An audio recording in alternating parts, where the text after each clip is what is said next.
They claim the grave is the greatest confidant, that the dead are the only ones who can truly keep silent. But what if a single decaying corpse had been engineered into a weapon of state? What if a body, slowly rotting beneath Westminster Abbey, wielded more political force than any army the English crown ever commanded? The date is March 24th, 1603. A monarch expires. But history books omit the chilling final chapter. She did not slip quietly into death upon a silk-draped royal pillow, whispering final prayers. For weeks she refused to lie down, choosing instead to die upright, standing or propped on cushions. Her eyes remained wide open, fixed on spectres only she could see. Terrified ladies-in-waiting whispered that the Queen had finally succumbed to madness. This was Elizabeth Tudor, the formidable Virgin Queen, the woman who stared down the Spanish Armada and won, the sovereign who transformed a fragile island into an emerging empire. She died at 69, and before the body had even cooled, the lies began. Carefully constructed, meticulously scripted. This is not the sanitized tale you were taught.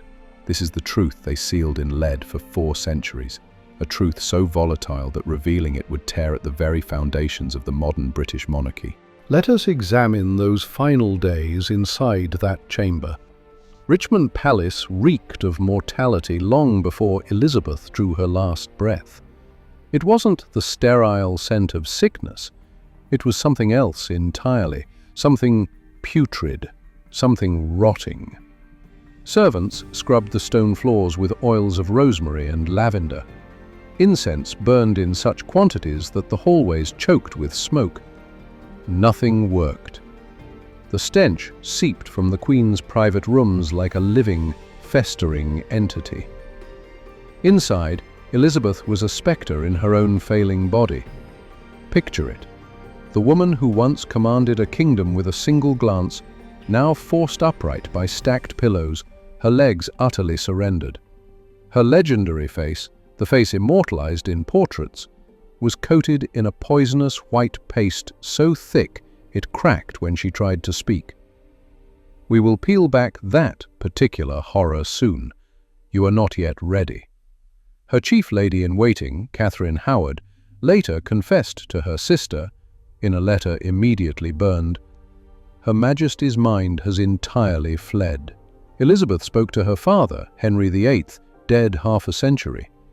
She argued with phantoms no one else could see. On her final night, she screamed that men in black were breaching the walls. Physicians stood useless and terrified in the shadows. What could they do? They were forbidden from touching her, forbidden from examining her, forbidden from removing the layers of silk, jewels, and armor-like dignity that concealed her decay. All they could do was watch, a sovereign dying not in hours, but in weeks, a slow, agonizing public execution of the body and mind. But before we complete this final descent, we must pause, because to truly comprehend the terror of her end, you must first understand the nightmare of her survival. The year is 1536. A small girl, barely 3 years of age, witnesses the unthinkable. Her mother being escorted toward the execution scaffold. This was Anne Boleyn, the dynamic woman who tore England away from the authority of Rome. The Queen, whom King Henry VIII obliterated when she failed to deliver a male heir. Elizabeth was shielded from the sight of the executioner's block, but the sounds were inescapable. The deafening roar of the assembled crowd. Then the sickening, absolute silence. Then nothing at all. Her mother's head had been severed. Elizabeth's entire world violently fractured. And in that precise traumatic instant, a brutal, unyielding philosophy solidified in the child's consciousness. Vulnerability means death. Being dependent means death. Being a woman means probable death. She was a fast and necessary learner.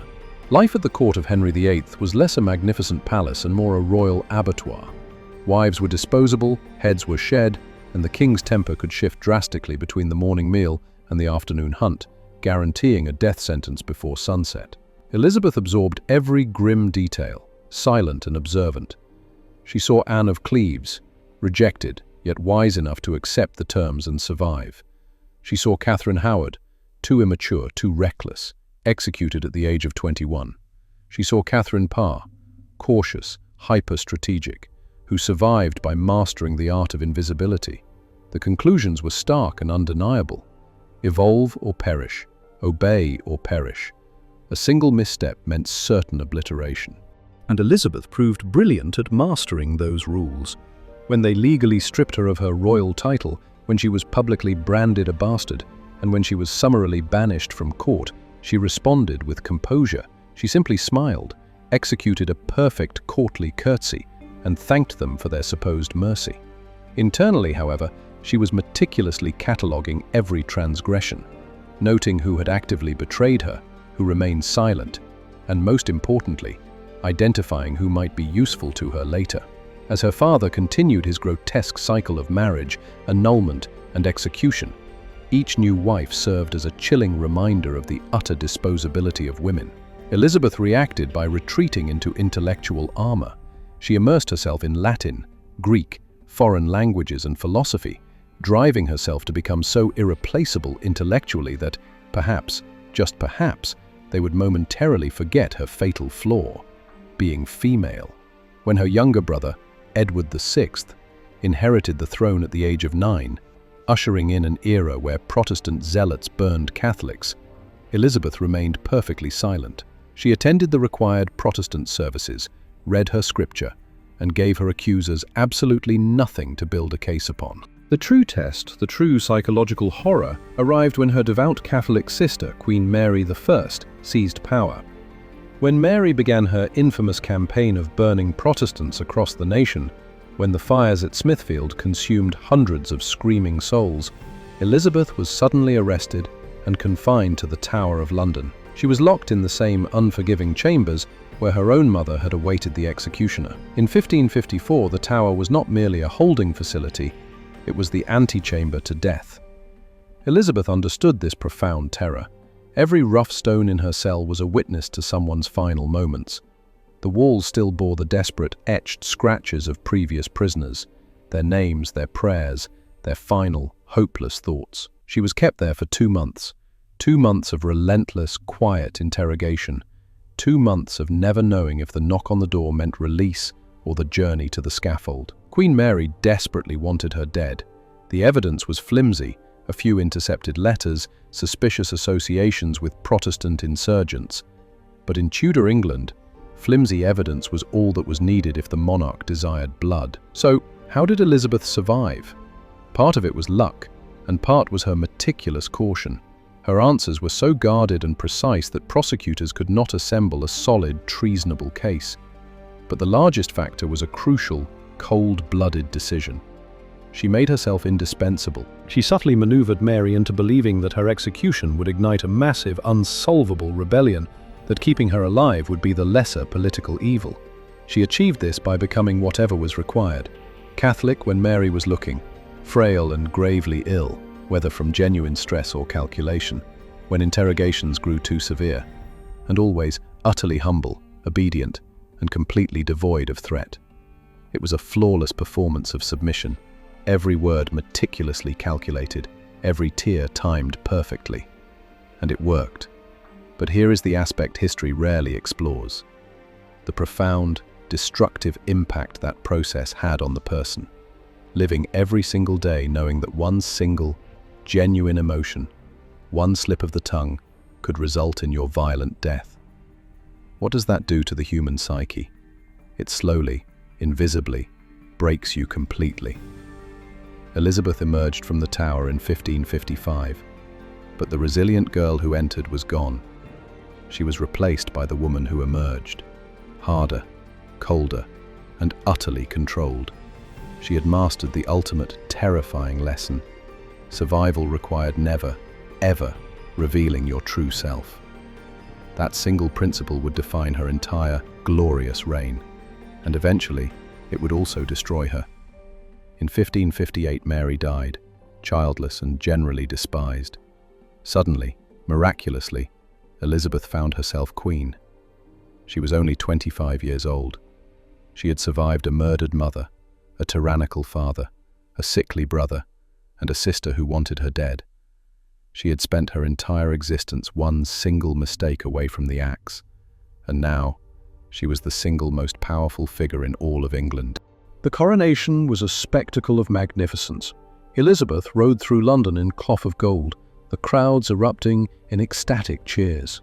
She smiled, waved, and looked every inch the image of the destined, glorious monarch. What the screaming crowds failed to see, the angry bruises beneath her gown from the impossibly tight corset, the blinding headache caused by the heavy, elaborate crown, the sheer terror beneath the smile. Because she knew a truth they did not. Being queen did not make her safe. It simply made her a much, much bigger target. The ink on her coronation documents was barely dry when the unified chorus began. You must marry. You must secure the succession. You must produce an heir. This was not polite counsel. It was a brutal, existential demand, echoing from her Privy Council, from the Parliament floor, and from every foreign ambassador across Europe. The entire entrenched political structure of England was operating under a single, inflexible premise. A woman cannot rule alone. A queen required a consort, a king. Immediately, the relentless parade of international suitors commenced, each man representing a massive political risk. Philip II of Spain, first to arrive, was her deceased sister's widower, nearly twice Elizabeth's age. He offered to protect England by simply absorbing it into his vast, hostile Catholic empire. Elizabeth met his envoy, delivered a dazzling smile, and promised to give his proposal due consideration. She had zero intention of considering it, but a flat refusal would be a direct insult to Spain, risking immediate war. So she began the strategy she would perfect. She strung him along for years. Archduke Charles of Austria, a Protestant, which was an improvement. Yet, marriage to him meant tying the fragile English state to the endless, debilitating continental wars of the Holy Roman Empire. Elizabeth showed calculated interest, permitted the negotiations to drag on for tedious months, but never ever committed. Eric XIV of Sweden. He bombarded the Queen with a literal gallery of self-portraits, each one more ridiculously flattering than the last. Elizabeth simply hung them in her private receiving rooms, where she and her ladies-in-waiting would mock his desperate attempts. She dismissed him out of hand. The Duke of Anjou, France. This young French Catholic managed to get further than the rest. Elizabeth seemed genuinely intrigued for a time, affectionately referring to him in her private correspondence as her frog. However, he was Catholic, and the simple reality was that England would erupt into violent rebellion if she ever married one. After years of careful, draining negotiations, the relationship finally and inevitably dissolved. Then there was Robert Dudley, the Earl of Leicester. This case was fundamentally different. This was the one she genuinely, deeply loved. They were companions from childhood. He was the dashing figure who walked alongside her horse during her glorious coronation procession. Tall, undeniably handsome, Protestant, and highly ambitious. On paper, he was perfect. Except for one fatal complication. He was legally married to Amy Robsart. Then, in a chilling twist of fate in 1560, Amy Robsart died. She was discovered at Cumnor Place, having fallen down a flight of stairs and snapped her neck. The circumstances were immediately and profoundly suspicious. Instantly, the scandal detonated. Rumours exploded across England, claiming Dudley had arranged his wife's murder to clear the path to the throne. Worse, some whispers claimed Elizabeth herself had orchestrated the killing. The political fallout was catastrophic. Elizabeth, in a rare moment of personal vulnerability, wanted to marry him anyway. She was genuinely in love, perhaps the only time in her formidable life she allowed herself a true romantic attachment. She possessed the absolute power to do it, but her most senior counselors threatened immediate revolt. The scandal, they warned, would irrevocably destroy her legitimacy. Foreign powers would seize the opportunity to declare England a land ruled by a murderous, immoral tyrant. Her reign, only 2 years old, would crumble. So, she did not marry him. Instead, she initiated a dangerous game. She kept Dudley constantly close, elevating him to an earl, showering him with estates and political titles, openly flirting with him in public. She allowed the entire court to believe they were lovers, a psychological tactic that drove every European ambassador into an absolute frenzy trying to decipher the true state of the succession. Were they physically intimate? Likely not. Elizabeth was too paranoid about the disastrous consequences of an illegitimate pregnancy.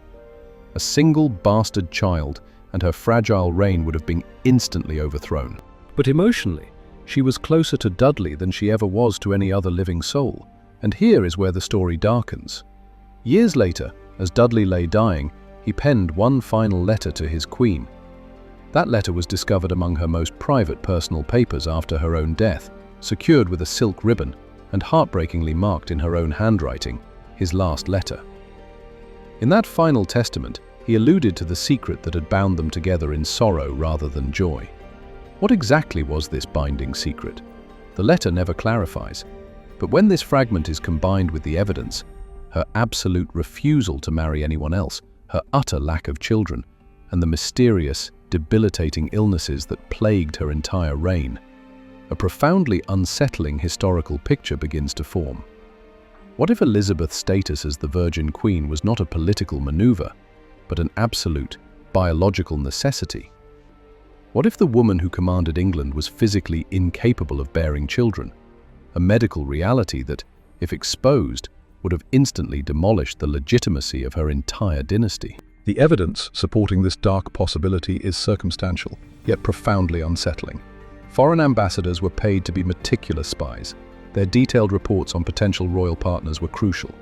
They consistently noted peculiarities in Elizabeth's presentation.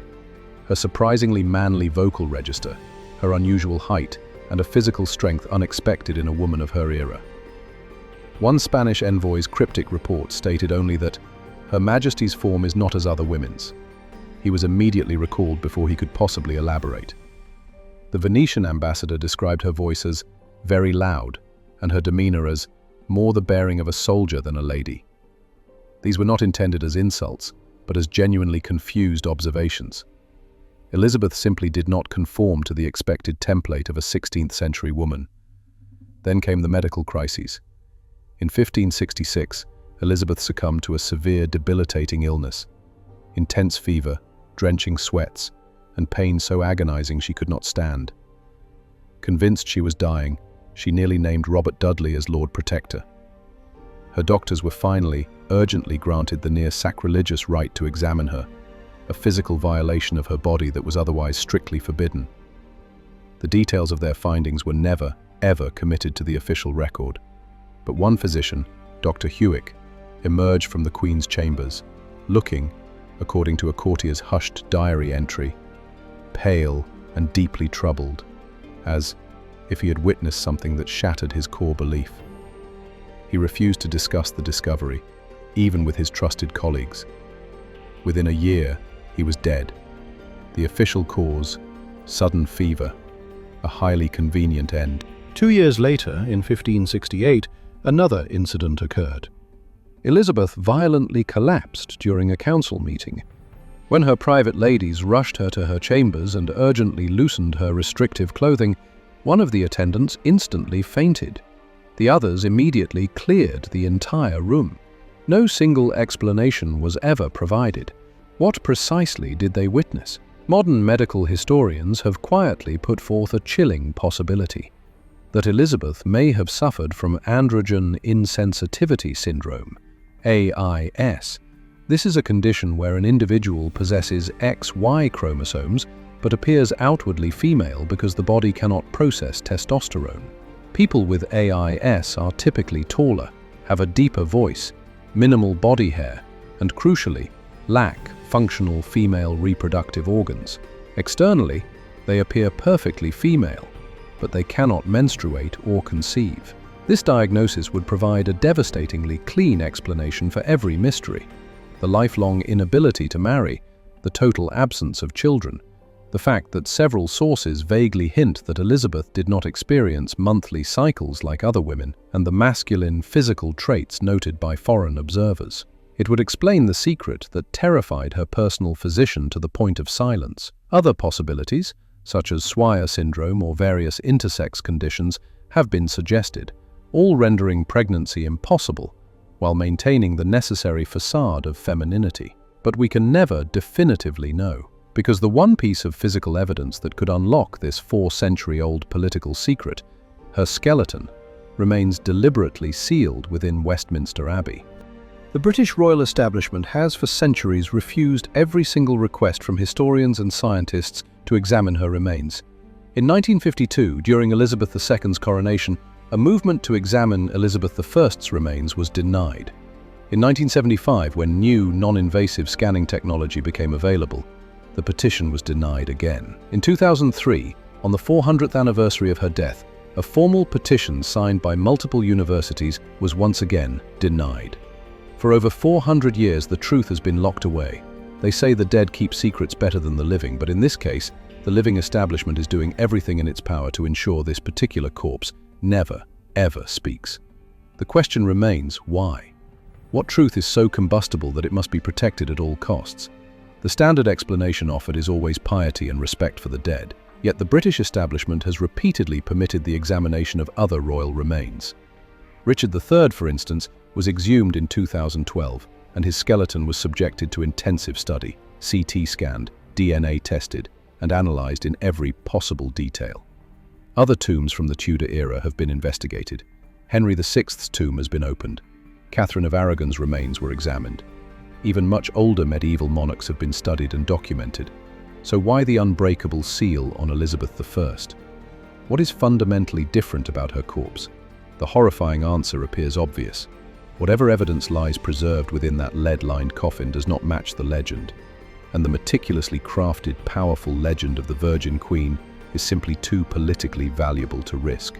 But let us proceed, because regardless of whether Elizabeth's lack of children was a choice or a medical prison, she spent 45 years deliberately broadcasting to England that she chose her solitude, and that choice, whether free or forced, came with a devastating price.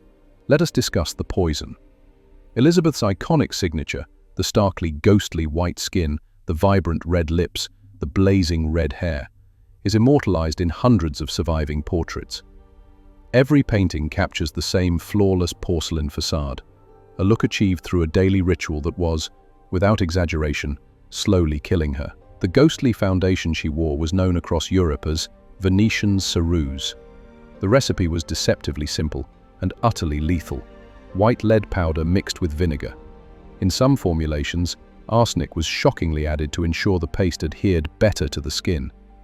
You read that correctly. Lead and arsenic. Applied to the face every single day for decades. The application was an elaborate performance. First, the skin was stripped with an acidic wash which, contrary to its intention, actually severely damaged the tissue. Then the ceruse was applied in incredibly thick layers, built up until the Queen's skin appeared perfectly smooth, seamless, and inhumanly white. The final effect, particularly under flickering candlelight, was breathtaking. With her pale face, crimson lips, and elaborate jewels, Elizabeth must have looked otherworldly. A divine, living statue, a goddess made flesh. But lead is a potent neurotoxin. It does not merely sit harmlessly on the skin, it is absorbed through the pores, entering the bloodstream, seeping into the bones, and slowly infiltrating the brain. The clinical symptoms of chronic lead toxicity read like a precise medical biography of the Queen's documented struggles. Headaches.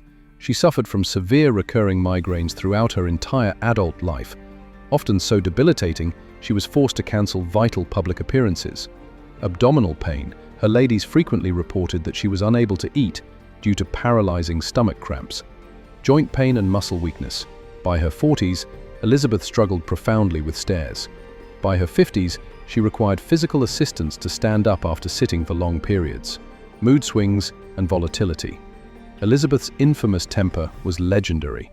She could be disarmingly charming one moment and screaming the next. She once threw a slipper at a minister and slapped a lady-in-waiting for a minor error. Memory and cognition. In her later years, courtiers noted the Queen would suddenly lose the thread of complex conversations or forget things that had just been discussed. Insomnia. She barely slept, spending nights restlessly pacing her chambers, requiring her attendants to work in shifts to stay awake with her. Anemia. Historical accounts consistently describe her as frequently pale and physically weak, often needing to be seated during events where protocol demanded she stand. Every single one of these symptoms is consistent with chronic, low-level lead poisoning. For 4.5 decades, Elizabeth committed a slow, cosmetic suicide, and she could not stop. Because every time she appeared in public, she had to project an image that was ageless, eternal, and divinely flawless. The application of this toxic paste was never an act of vanity. It was a required act of political survival. Any hint of weakness, any noticeable flaw in her magnificent facade, would instantly draw the wolves of Europe to circle. Spain was perpetually waiting for a pretext to launch a full-scale invasion. Catholic assassins were always actively plotting.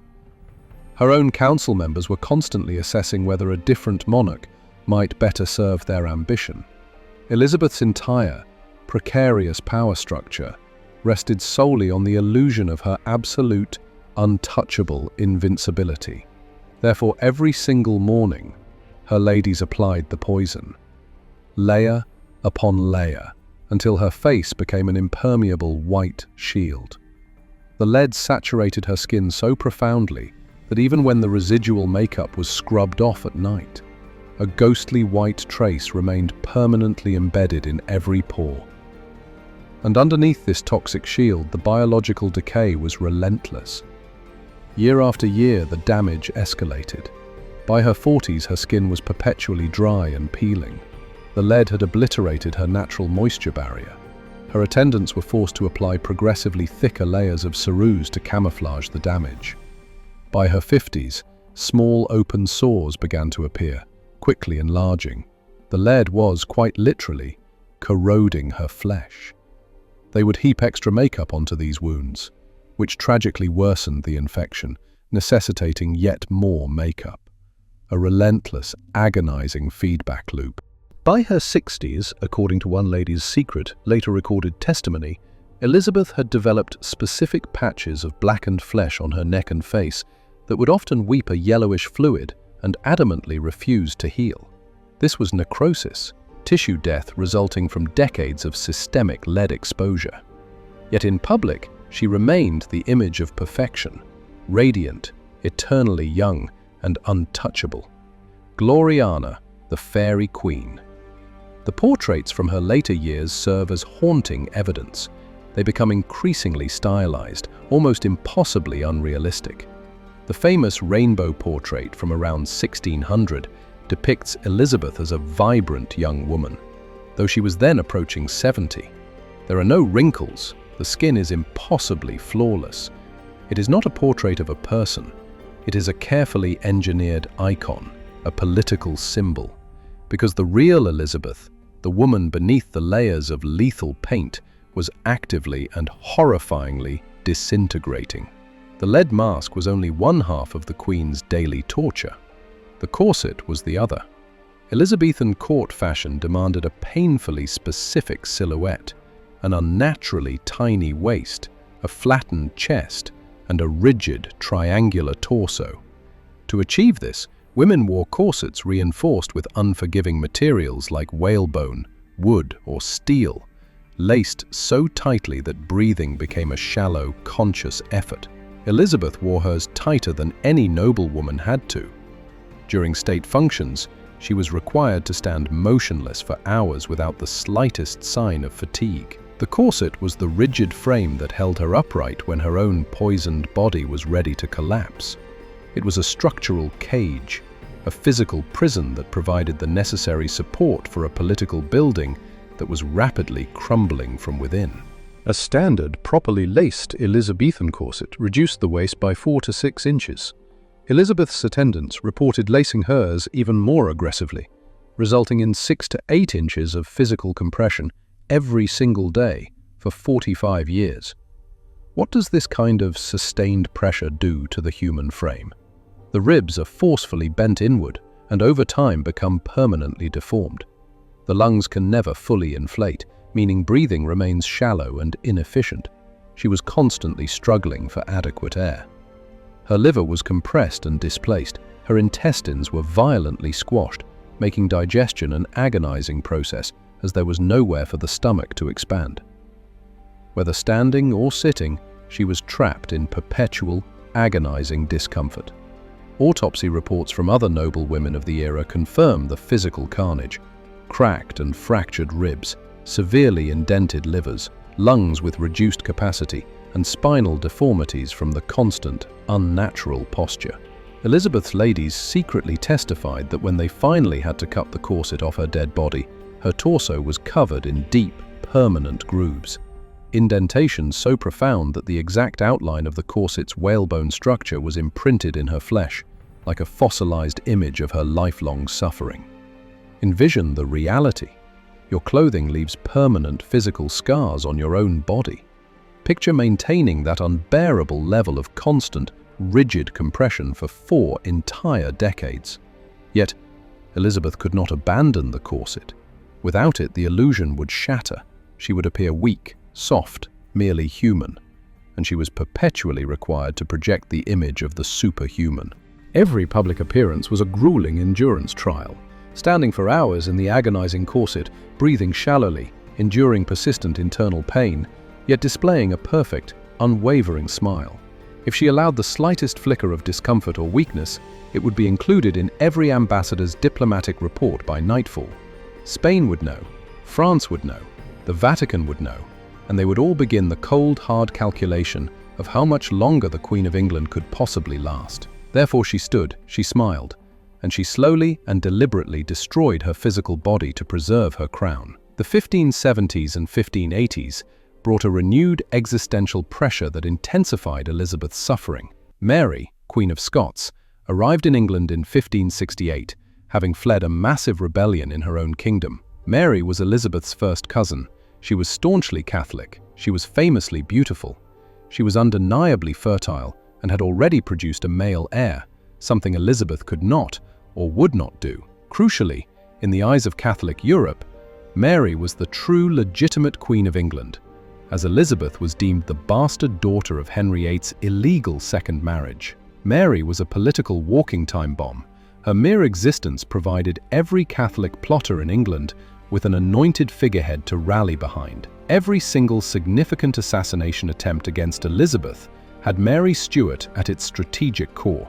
The Ridolfi plot, 1571, a plan to assassinate Elizabeth, marry Mary to the Duke of Norfolk, and seize the throne, discovered and swiftly dismantled. The Throckmorton plot, 1583, involved a coordinated Spanish invasion, coupled with a domestic uprising to murder Elizabeth and crown Mary, discovered and neutralized. The Babington plot, 1586. This conspiracy finally provided the concrete evidence that sealed Mary's tragic fate. A group of young Catholic nobles planned the Queen's murder and Mary's liberation. Elizabeth's unparalleled spymaster, Francis Walsingham, meticulously allowed the plot to fully mature, gathering irrefutable proof that Mary was fully aware of and had personally sanctioned the assassination attempt. Elizabeth agonizingly hesitated for months. Mary was an anointed queen, a figure chosen by divine grace. Executing her would establish a terrifying, unprecedented principle that monarchs could be held accountable, even legally killed. It would utterly undermine the entire concept of the divine right of kings. But in February 1587, she finally signed the necessary death warrant. Mary was beheaded at Fotheringhay Castle. After the fact, Elizabeth immediately claimed the warrant had been dispatched without her final explicit approval, that her secretary had acted beyond his legal authority. This was almost certainly a political fabrication, a necessary lie to avoid the cosmic responsibility while still achieving the political result she required. Yet here is the strange paradox. Following Mary's execution, Elizabeth plunged into a severe depression that lasted for months. Some historians dismiss this as mere political theatre, designed to show Europe she had been forced into the act. But her private ladies reported that the suffering was profoundly real. Elizabeth barely ate, she rarely slept, and she would sit for hours staring blankly into space. Was this genuine guilt? Perhaps. Mary was her cousin, imprisoned for 19 years before her death. Or was it a deeper, more painful recognition? Had she just killed the one woman in England who represented everything Elizabeth would never possess? Mary had been married 3 times, borne a son, experienced passion, betrayal and loss, and yet she held the one thing Elizabeth lacked: biological legacy. Elizabeth had ruled England with an iron will, but it would be Mary's son, James, who would inevitably inherit it all. That reality must have tasted utterly bitter. But the execution of Mary did not end the threat. Instead, it catastrophically intensified it. Because now, Philip II of Spain had the unassailable moral casus belli, reason for war. He desperately needed to launch his apocalyptic invasion, the Spanish Armada. Imagine that horrifying reality, your very clothing leaving permanent indentations in your flesh. Imagine enduring that relentless, bone-crushing pressure for 4 long decades. Yet, Elizabeth possessed no choice but to wear it. Without the rigid support of the corset, she would appear weak, soft, tragically human, and the moment she looked human, the wolves would descend. Every single public appearance was a calculation of survival. Standing in the whalebone cage for hours, breathing shallowly, enduring blinding pain, all while maintaining that famous smile. If she betrayed the slightest hint of discomfort, that sign of weakness would be included in every ambassador's dispatch by nightfall. Spain would receive the intelligence, France would receive it, Rome would hear the news, and they would all begin calculating the exact moment the Queen of England's body would finally fail. Thus she stood and smiled, methodically destroying her physical form to ensure the survival of her power. The year is 1588. England faced the largest invasion force it had ever conceived possible. A terrifying armada of 130 warships carrying 30,000 hardened soldiers. The Spanish blueprint was clear. Sail up the English Channel, join forces with the massive Spanish army stationed in the Netherlands, invade England, execute Elizabeth, and forcibly re-establish Catholicism. Had this invasion succeeded, Elizabeth would have been executed, England reduced to a Spanish satellite, and the entire Protestant Reformation erased from the island's history. Elizabeth was 54 years old. Her body was a battlefield, ravaged by chronic lead poisoning, the crushing pressure of the corset, and likely undiagnosed arthritis. She was still struggling with the deep depression following Mary's execution, sleeping little due to political anxiety and nightmares. Yet she rode out to Tilbury to address her troops. This is perhaps the most celebrated and repeated moment in English history. Elizabeth in her battle attire, a ceremonial breastplate worn over her court dress, mounted on a magnificent white horse, surrounded by her soldiers. Her words have echoed for 4 centuries. "I know I have the body of a weak and feeble woman, but I have the heart and stomach of a king, and of a king of England too. It is magnificent. It is utterly inspiring. It is quoted as the ultimate example of courage." But the history books omit the terrible price of the ticket. Before the speech, Elizabeth was so severely weakened from a recent mysterious flare-up of her chronic internal condition that she could barely manage to mount her horse. Her ladies-in-waiting had to physically lift her into the saddle. They administered wine mixed with unknown substances, likely strong stimulants, simply to keep her alert and vertically stable during the review. During the ride, she was a true monarch. For 3 grueling hours, she embodied the warrior queen, riding along the tense ranks, locking eyes with her terrified soldiers, projecting an iron will and absolute certainty of victory. It was the greatest performance of her entire life, and it worked perfectly. The soldiers, moments before nervous and scattered, became a collective force of fanaticism, ready to follow her into hell itself. The cost was paid immediately after. Elizabeth collapsed completely. She could not leave her private chambers for an entire week. The internal pain was so severe she was unable to consume solid food. Her doctors whispered darkly of potential internal hemorrhaging, but dared not examine her to confirm. One of her ladies wrote in a letter, "Her Majesty's triumph at Tilbury has cost her dearly. She suffers greatly, though none are permitted to speak of it. I fear what this constant strain does to her body." But publicly, triumph was absolute. The Armada was shattered, partly by brilliant English naval tactics, partly by the destructive power of Atlantic storms. England erupted in celebration.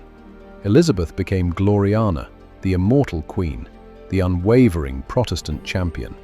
And in the silent confines of her private rooms, she bled, she suffered, and she painstakingly put the mask back on. The 1590s marked the start of the final, slow unraveling.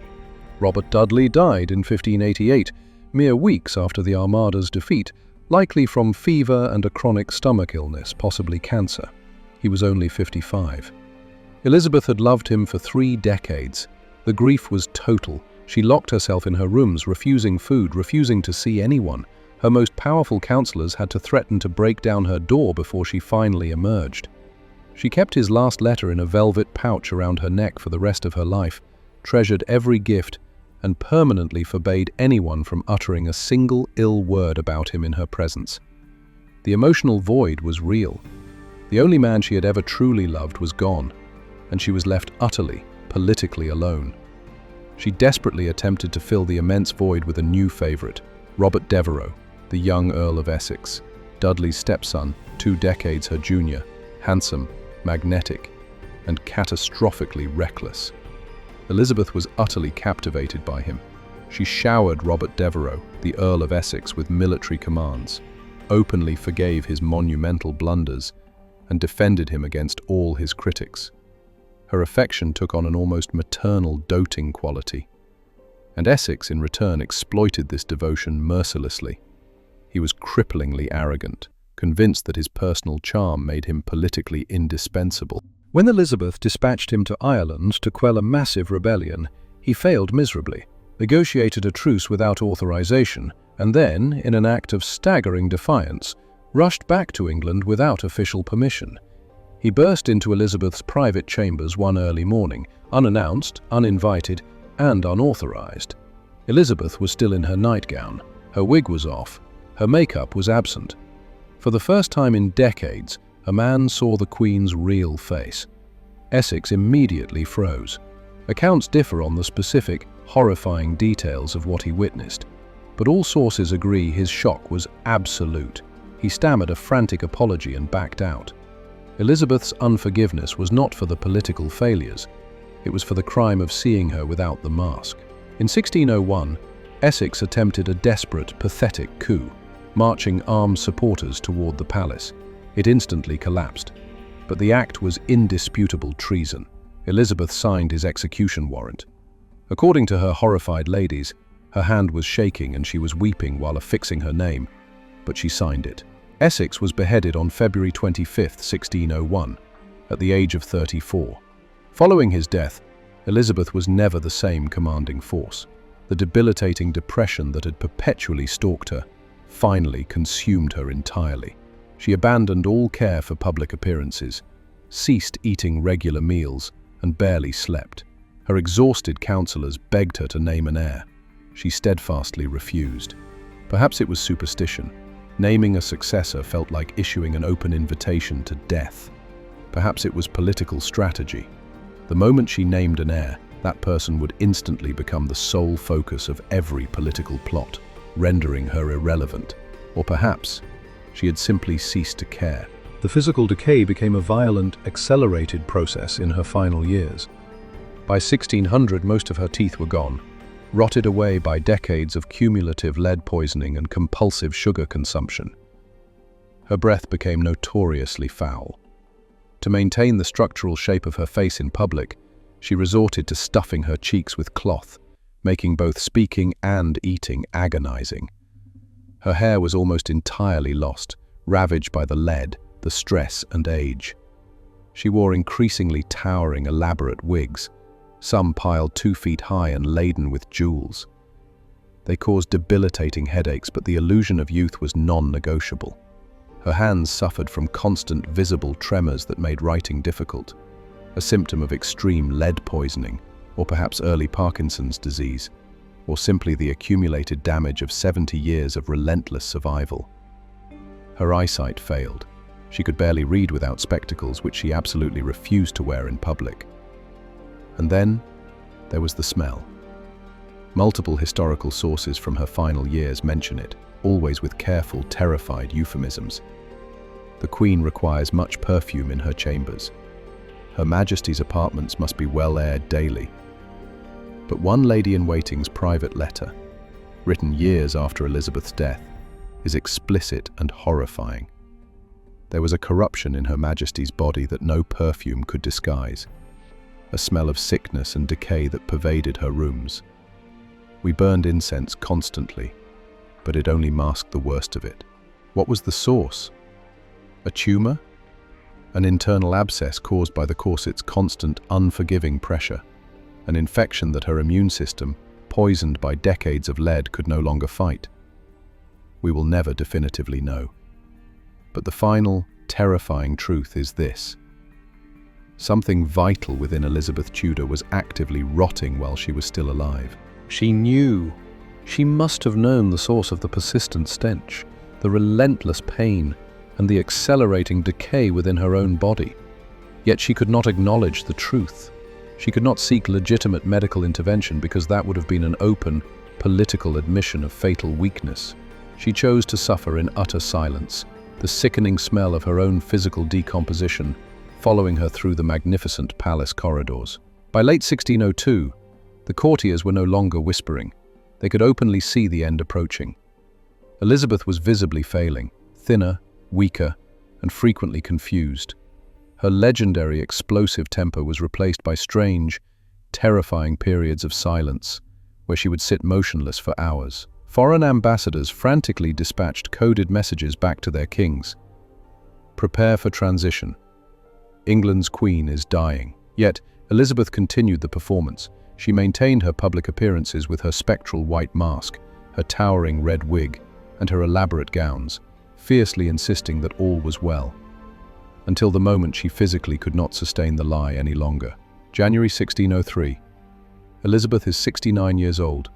Having reigned for 44 exhaustive years, she is utterly spent. She commits one final, shocking act of defiance. She stops wearing the makeup.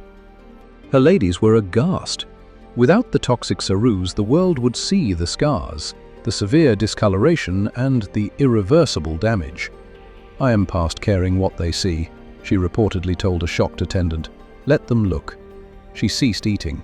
This was no choice, as swallowing had become an act of pure agony.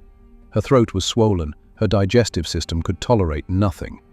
She managed only tiny sips of broth and wine. Then, the ultimate cruel irony. Her abdomen began to swell grotesquely. She looked unnervingly 6 months pregnant, a sickening jest for the Virgin Queen. This was likely severe fluid accumulation, ascites, resulting from total organ failure, her kidneys and liver shutting down, unable to filter waste, causing fluid to violently back up into her body cavity. After a lifetime of fiercely protecting her virginity and refusing to produce an heir, her body mocked her with the devastating appearance of late-stage pregnancy. This defiance culminated in the defining, horrific feature of her final weeks. She absolutely refused to lie down. Her doctors begged her. Her most powerful counselors pleaded with her. Her terrified ladies tried every trick of persuasion. She would not submit. She sat rigid in chairs, leaned against towering piles of cushions on the cold floor. Her ladies were forced to take shifts, physically holding her upright. Days bled into weeks. She rarely spoke, and when she did, it was in disjointed fragments. The names of people long dead, half-forgotten Latin prayers. Sometimes she laughed without reason. Sometimes she stared into the corners of the room asking, "Who is there?" when no one was present. Why this final, terrifying refusal? She offered different, cryptic reasons. "Once I lie in that bed, I shall never rise again." Another time, "The bed is a trap. Death waits there." Sometimes she simply shook her head violently, unable to articulate the reason. Some historians believe it was purely psychological, that lying down symbolized surrender, an acceptance of defeat, and Elizabeth had spent 70 years refusing to surrender to anything. Others suggest it was medical, that lying flat placed unbearable pressure on her damaged, fluid-filled organs, making shallow breathing impossible. Or perhaps her mind was simply shutting down. The lead poisoning, the organ failure, the starvation, her brain was overwhelmed, confused, terrified, and clinging to the final shred of control she possessed, remaining upright. Meanwhile, her counsellors were in absolute public panic. She had not named a successor. If she died without designating an heir, England faced immediate civil war, Catholics and Protestants tearing the nation apart over the vacant throne, inviting foreign invasion. They brought her name after name. James VI of Scotland, Mary's son, Protestant, the logical choice. She gave no response. Arabella Stuart, another cousin. Nothing. The Queen, who had spent a lifetime calculating every move, was now leaving the greatest question of all, the survival of England, completely unanswered in her final, terrifying silence. Various high-ranking English nobles were brought forth. Silence. The Queen, exhausted and delirious, refused to validate any name. Finally, on March 23rd, her counsellors managed to force her into making some discernible gesture toward James. Accounts vary wildly. Did she actually whisper his name? Or did she merely offer a faint, involuntary nod when the name was proposed? Regardless, the counsellors declared it enough. The succession was officially secured. That night she finally yielded to the inevitable. She did not consent to bed. She simply collapsed and could no longer be held upright. They carefully carried her to the royal bed, laying her gently onto the pillows. Her breathing was immediately laboured and sporadic. Her eyes remained open but detached. She could no longer form words. Her archbishop knelt beside her and offered prayers. Her ladies held her hands. Her political counsellors stood in the corners, their minds already coldly calculating the transition to the new Stuart dynasty. She endured the darkness. As the light of dawn broke on March 24th, 1603, her breathing grew progressively shallower, slower, then ceased entirely. Elizabeth Tudor was dead. No profound final words, no dramatic deathbed confession. She simply stopped breathing. And the moment her life ended, the cover-up began instantly. The doors of the royal chamber were violently locked. Guards were posted. Only the most trusted, loyal ladies were permitted to remain. The counsellors gave explicit, chilling orders. Speak of nothing you see. Nothing. When they began the grim task of undressing her body, peeling away the silk and armour layer by layer, the full horror was finally exposed. The lead makeup peeled away in large sheets, often taking the underlying skin with it. What lay exposed was not merely the face of an elderly woman. It was something far more terrifying. Black, ulcerated, and necrotic tissue, the physical result of decades of lead literally corroding her flesh. One attending lady immediately vomited and had to be dragged from the room. The corset's iron grip had left grooves in her torso so deep they looked violently carved. Her ribs were bent inward, some visibly fractured from the sustained pressure. When the final layers of clothing were removed, the internal stench became overwhelming. Then came the final grotesque secret. When the servant looked between her legs, the only description she could later offer, shaken and in shock, was that the area was simply wrong, either completely absent or profoundly malformed. She could not say which. The swollen abdomen was tense, distended with fluid, and harboring a hard, unforgiving mass, tumor, abscess, or terminal organ failure. No one was permitted to investigate further. The body was wrapped immediately, sealed in a lead lining within hours. The coffin was closed before rigor mortis could fully set in. The loyal servants were instantly scattered across England. 3 of the attending doctors died within a year. The funeral was a spectacle of state propaganda, magnificent but conspicuously rushed. They wanted that body underground before any rational questions could multiply. James I became the King of England, and the first definitive act of the new Stuart reign was to ensure that Elizabeth's tomb remained sealed forever. 400 years later, the grave remains locked. Every single formal request to examine her remains has been denied. Other monarchs have been studied, but never her. Why? Because whatever is truly contained within that coffin, the lead-ravaged skin, the crushed ribs, the ambiguous internal structure, would definitively shatter the founding myth of the British Empire. The myth of the Virgin Queen, pure, divinely chosen, and eternally powerful, is worth more to the establishment than the simple, corroded, tragic truth ever could be. Elizabeth ruled magnificently, but England killed her slowly with systemic poison, crippling pressure, and utterly impossible expectations. And then, they buried the evidence. The real secret of Westminster Abbey isn't what lies in the coffin.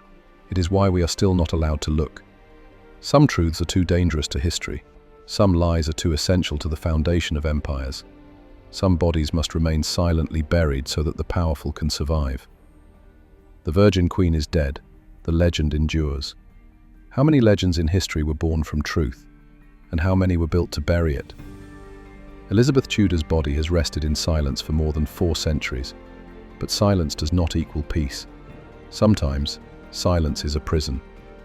If the greatest queen in English history was forced to destroy herself just to be seen as worthy of power, what does that say about every woman who came after her? About every leader broken under the weight of impossible expectations? About every truth we are still forbidden to examine? History is not just a record of what happened. It is the story of what we're allowed to know, and what we are forbidden to ask. If this story stirred something in you, if you believe forgotten voices deserve to be heard, and buried truths deserve light, then join us. This channel exists to challenge the comfortable stories, to resurrect the inconvenient truths, and to dig where power hopes we never will. Tap like if you believe history should be questioned, not worshipped. Subscribe and turn on notifications. Our next story dives even deeper into the shadows of empires and the lives they consumed. Comment, "Unbury the truth," if you think the past still has secrets waiting to be uncovered. Because empires rise not on miracles, but on human bodies, human pain, and the myths built to wash the blood clean. You're not just watching history, you are helping rewrite it.